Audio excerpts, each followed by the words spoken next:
Sandy taxi ভাড়া করলো new York শহর থেকে। ট্যাক্সিতে উঠলেই ভাড়া দিতে হয় $2.50 এবং এর সাথে সম্পূর্ণ ভ্রমণের প্রতি মাইলে $2.50 করে ভাড়া যোগ হতে থাকবে।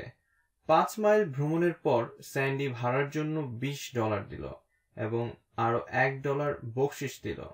কত ডলার তাকে ফেরত দেওয়া হলো? তাহলে প্রথমে চিন্তা করো 5 মাইল ভ্রমণের জন্য তাকে কত ডলার ট্যাক্সি ভাড়া দিতে হবে।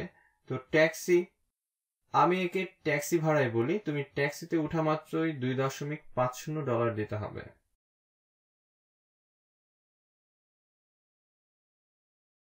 সাথে $2.50 মাইল প্রতি।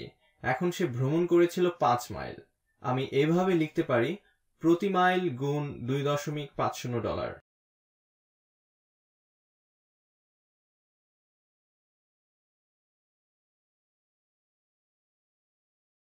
তাহলে এখানে ট্যাক্সি ভাড়া হবে $2.50।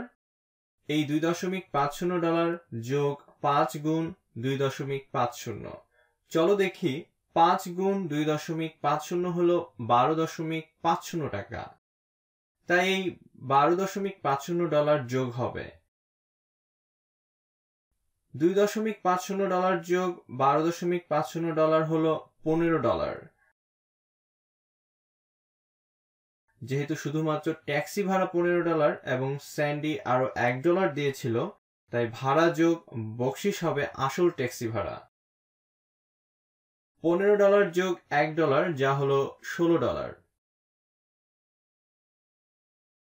এবার তাহলে প্রশ্নের উত্তর দেয়া যাক।